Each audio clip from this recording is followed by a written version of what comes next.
Okay, hi guys, welcome to Biology Online with Henny van Vieren. Okay, so farming and agriculture. So before we had farming, we had to be nomads. And if you know what a nomad is, or nomadic tribes, think about there's some nomadic tribes that live in the Sahara Desert in North Africa. Also, some of the Khoisan people are nomadic. That means that they actually travel wherever there's food and wherever there's water. It's like almost like the migration of the animals. They will follow the food and the water and move around all the time, so they don't have a fixed address. And they are still nomadic hunter gatherers. They don't grow crops. Yeah, so they basically live in shelters or tents. You can also think about, for instance, gypsies. I don't think you're allowed to say gypsy anymore. That's also offensive to somebody. But anyways, there's a tribe in Europe that does the same thing. Yeah, where they live in the caravans and move around all the time. So that's called nomadic. Now farming allowed us to settle. So when we started farming, and we started farming grain and so forth, we then had a food source that we could eat and produce on the spot where we lived. So our communities became stronger and stronger. And we lived, and eventually villages formed. And we also had animals that we could keep. So it ended the seasonal nomadic way of life and produced large amounts of food. Okay, and agriculture, it led to increased sedentism. Have you ever heard this word? Sedentary lifestyle, sedentism, and an increased division of labor. So sedentism means you're not moving around as much. Okay, if you have a sedentary job, it is a job where you sit behind a desk and you don't move around a lot. Whereas if you're a personal trainer, that's obviously not a sedentary job. Another thing that came was this increased division of labor, and that comes together with the cultural evolution, where we are now sharing the workload. We don't have one guy that has to do everything, and that also speaks to communication and working together, and how we then could specialize, amongst other things, in small things. So if you were a really good stone chipper, or a really good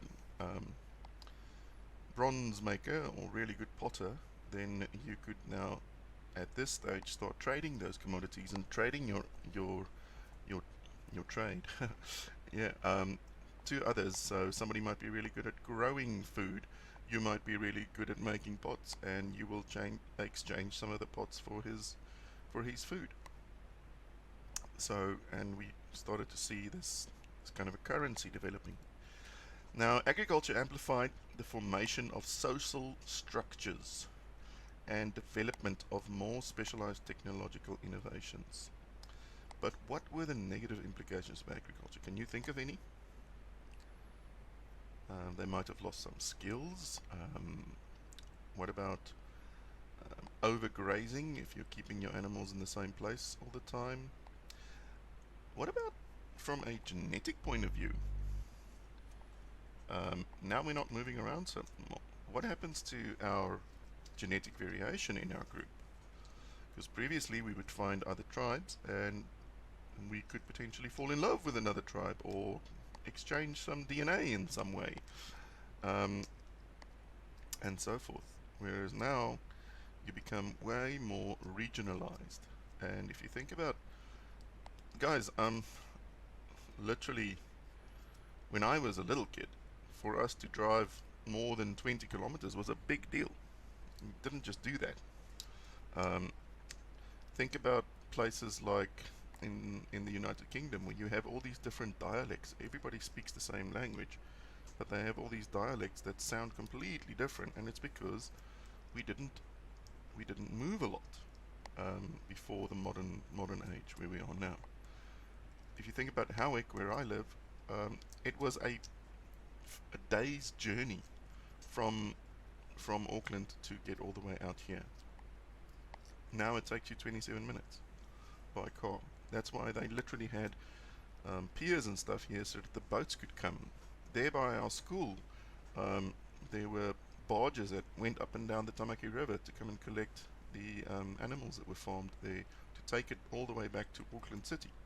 So it's just recently that we are moving around so much. So agriculture made us settle in one place, but there's also definitely disadvantages to that. Some other disadvantages might be that now you have to compete with organisms that want to come and steal your stuff, or you have to protect your animals that you are guarding against predators, whereas previously you didn't have that issue. You simply had to avoid the predators. So, um, it farming itself began in different parts of the world, and if you look at the red parts, so we have in Africa, now it's interesting that it's this region over here, Ethiopia, Kenya, so forth, but it's just above the equator. Oh, sorry, yeah, it's just above the equator, and so you would have not your really tropical area, but it's slightly out of that. And then over here we have the Fertile Crescent, and the Fertile Crescent is in the Middle East, and you have Turkey and Iran, Iraq, and obviously Egypt. So some of the earliest evidence found in the so-called Fertile Crescent running from Egypt to the Persian Gulf about 10,000 years ago. About 7,000 years ago, agriculture became established in China, and then in Southeast Asia after that. This was followed by Mesoamerica. Okay, remember that Homo erectus, or potentially Homo sapiens, would have crossed the Bering Strait over here and then entered Alaska and potentially went all the way down and into South America, Central America. So Mesoamerica is Guatemala, Honduras, southern Mexico, and so forth. That's that area there, about 5,000 years ago. So we're talking about really ancient civilizations and quite specialized. And yeah, so Egypt we know because of all of the hieroglyphs and so on. So there's evidence of that. So interesting, Mesoamerica, 8,000 years ago. Beans, maize, peppers, squash, gourds, cotton, guinea pigs, and llamas. And yes, they still eat guinea pigs. Okay, Colombia and so on, you can eat your guinea pig. That's why guinea pigs became so popular in Europe during the Second World War. It was a very good protein source. So you had them in your back garden, they eat your grass, they breed like guinea pigs, and then you eat them. So, and after the war they became pets. So not so many, but you can go on the internet now and get a lot of guinea pig recipes. And then the llamas or the alpacas, as you know, they're not only for their wool but also for as a food source. What is a gourd? I have no idea what a gourd is. Let's just see. G-O-U-R-D. Oh, it's kind of like a, let me show you, kind of like a squash. So gourds, pumpkins and squashes.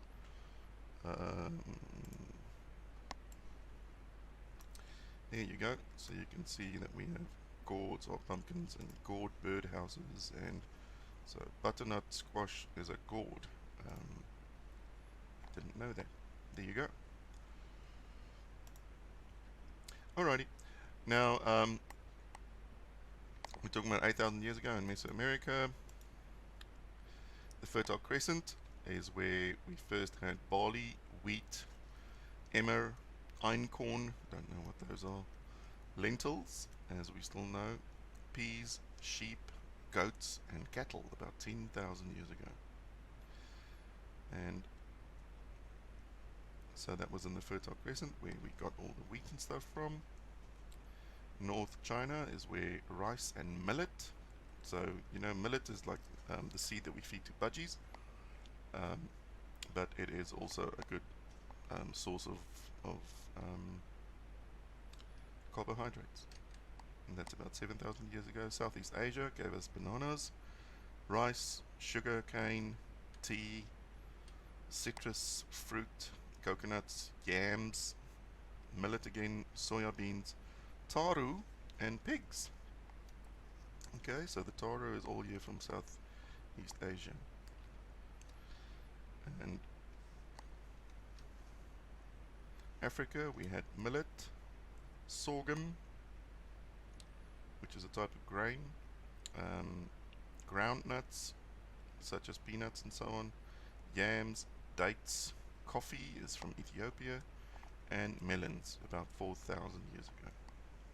So it's interesting where it's more than 4,000 years ago, but it's interesting that if you look at where Homo sapiens came from, in Africa they settled down much later than in some of the other parts. And if they can think about different reasons for that, it's easier to be a hunter-gatherer in Africa?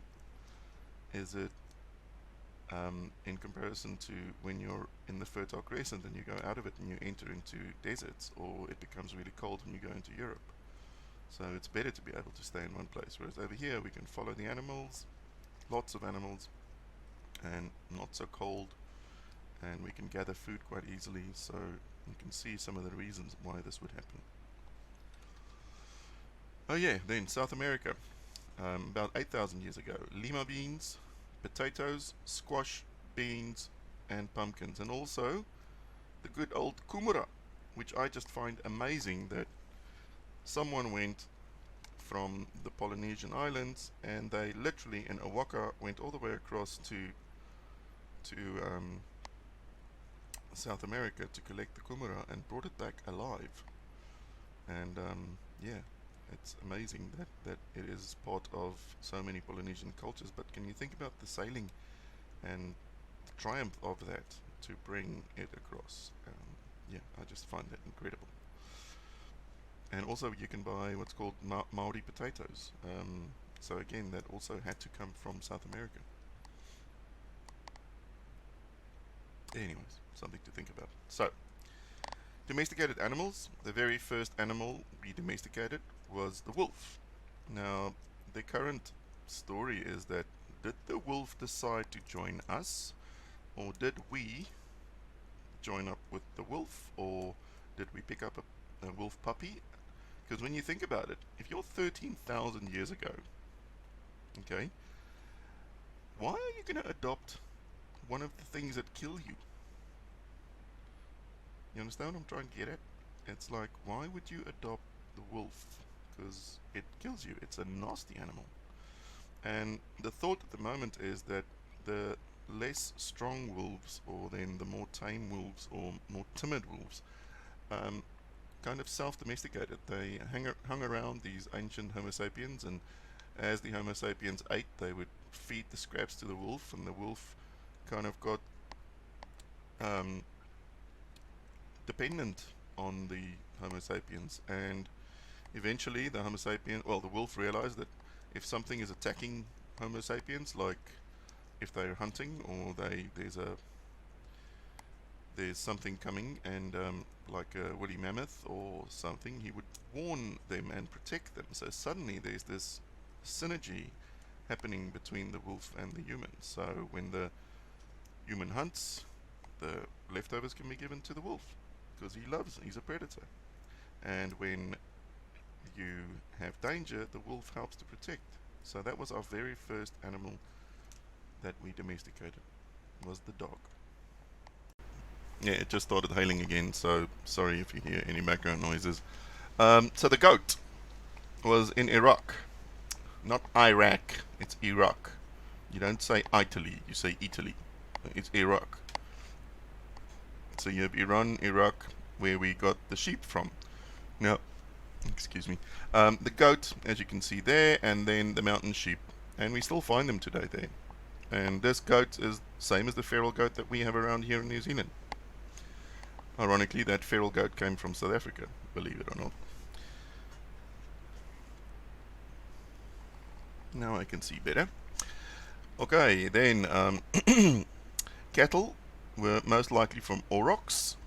Okay, and I imagine that's where we get the word ox from, and that was from southwestern Asia.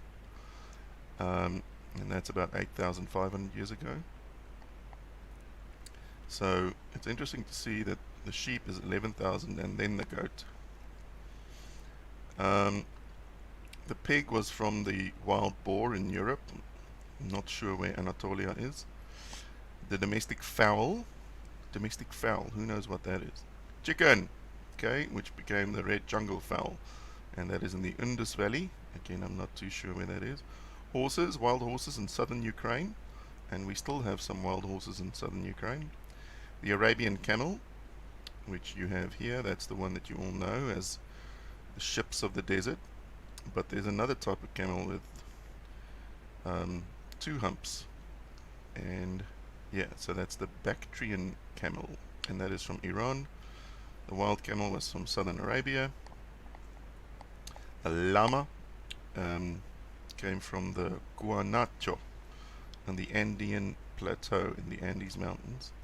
Water buffalo, Indian wild buffalo, is also from Indus Valley, so coming back to this Indus Valley, it must be in India, and yeah, that's where you get your lovely mozzarella, the buffalo mozzarella, from. And then the ass, or as most other people call them, the donkey, came from the wild ass. So you're wild ass, man. Anyways, and that was northeastern Africa. And ironically, the African wild ass and donkeys over there are almost extinct at the moment. And even domestic donkeys are becoming semi-extinct because there's a huge market for it, for their, I can't remember what product that they sell, some part of it that goes to the east. The Chinese market is big on something from the donkey, I can't remember. But anyway, so there you go, that's basically agriculture. Now, please excuse when this video plays, I have to put in some background music because I don't want them to ping me for copyright. This is from the Scientific American, and I don't claim to have made this or anything. But this is how you determine age of a fossil, or determine the age of a dig site, and so forth.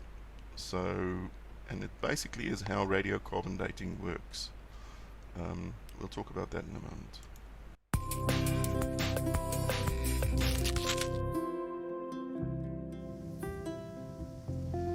How do we know how old something is?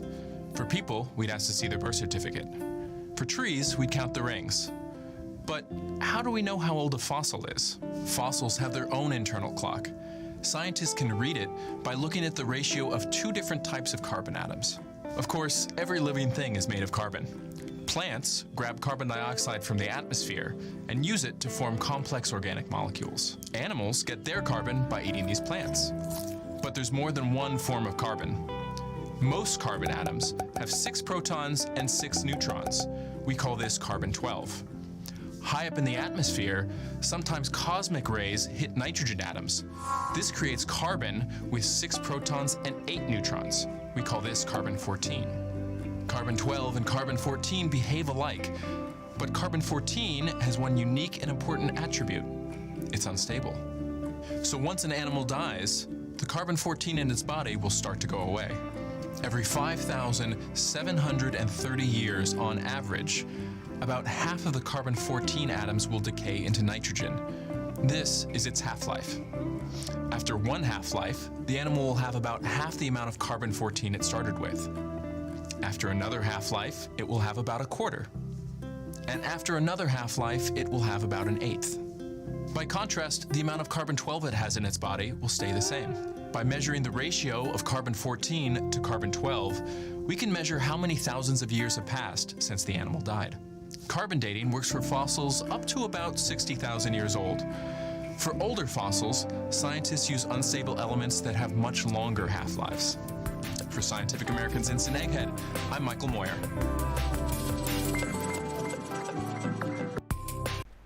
Okay, so as we just said, radiocarbon dating between 1 and 60 or 70,000 years ago, and it's about the ratio of the carbon-14 that was, so if you want to look at the animal, remember all the carbon that I have in me was once a plant, whether it is from meat that I eat or whether it is from plant that I eat directly.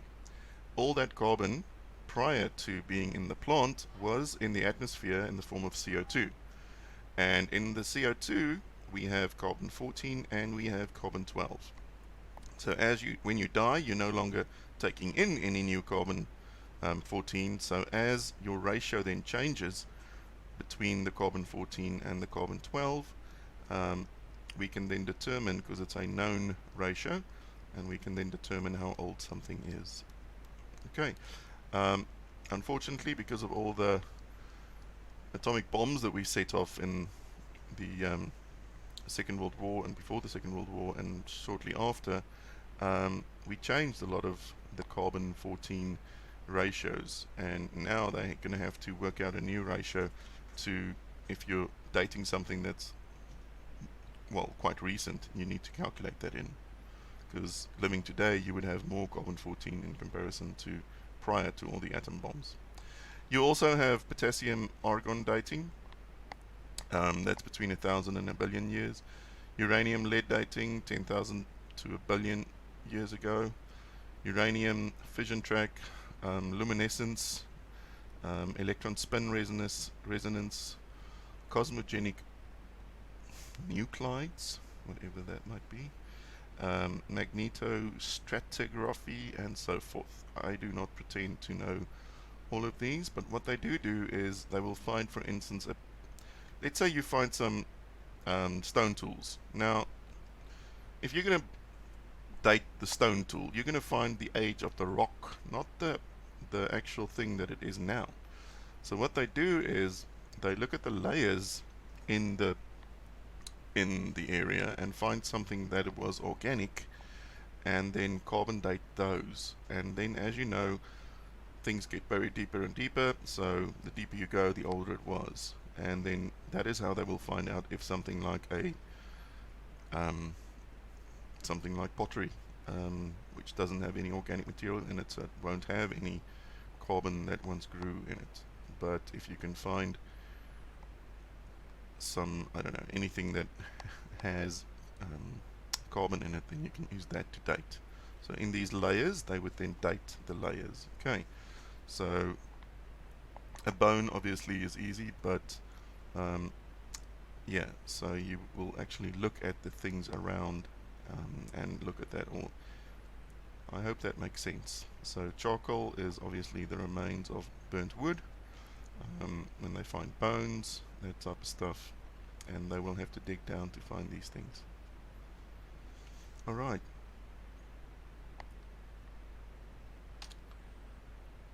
I'm gonna stop there for now, because it's getting to be a long video, and then we'll finish up with the next one. Okay guys, I hope you keep well, and thank you very much for your attention. Have a great day. Bye.